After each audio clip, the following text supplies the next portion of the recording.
That perfectly plays into my best bet of the week. We went 2-0 last week. If it ain't broke, don't fix it. Over 67, Western Kentucky, Old Dominion. And here's a fun fact about the Toppers.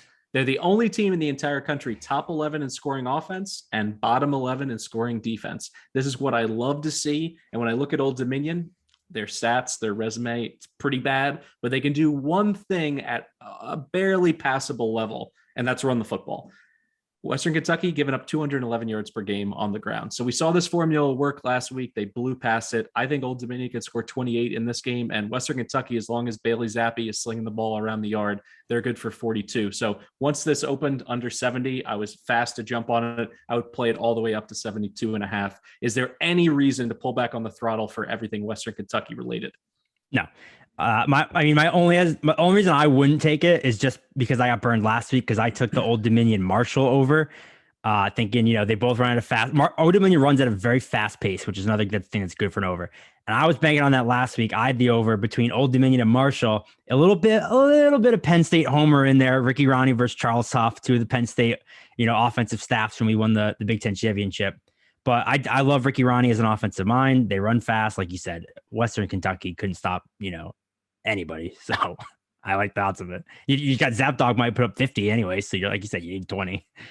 Yeah, I mean, between him and Jarrett Stearns is legit playing his way into first team All-American consideration, which is insane to think. I was watching this guy on pirated ESPN3 feeds last year for Houston Baptist, and now he's going to be a decorated All-American. I think that's just one of the best stories in college football going. No disrespect to Zappi, who, essentially should be the NIL compensated winner from this podcast. We've been name dropping him for 2 months, but I want to make sure Jarrett Stearns gets the love too.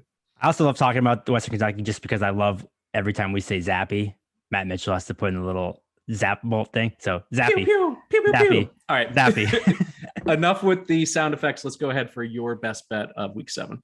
I'm going with an over 2. So let's hope this is an electric weekend. I'm going with the Ball State Eastern Michigan over 55.5. When I was going through my notes this offseason and making a little, notes for myself on every team, and big bold letters for Eastern Michigan, I wrote good offense, bad defense, take the over. And we've seen that. They had QB issues early on. They switched to Ben Bryant from Cincinnati. He has done better every week. He's been the starter. And the big thing too is they cannot run the ball. So they're essentially forced to pass it, which helps.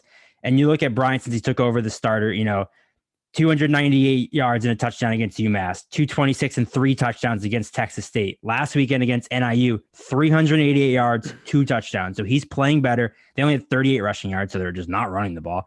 So again, Eastern Michigan, we know what they're going to be capable of. We know they're capable of putting up points. And then Ball State was a team that I know we both were kind of leery on early in the year. It was, they had a lot of good luck last year in their MAC championship run. The reason I love this is strictly based on what I saw last week, and you were on it, so you knew, is Drew Plitt had struggled a lot early. They looked horrible. They got outgained by Western Illinois week 1. Penn State stroked them. Wyoming, Plitt was benched, and then you saw it start to pick up. Toledo, 190 yards. Army, 233 yards. Last week against Western Michigan, 310 yards, 4 touchdowns, no picks. So you can kind of see Plitt's building up after getting benched, which I like to see.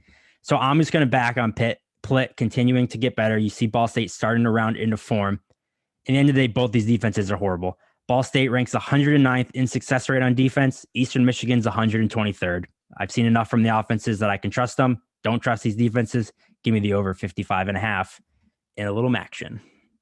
It's nice to see Johannes Tyler really put it together. He had a big game last week against Western Michigan. So I agree. I think the passing game is fixed, certainly with a full max slate ahead of them. I don't think there's any reason to back off of an explosive performance on a weekly basis from that Ball State offense.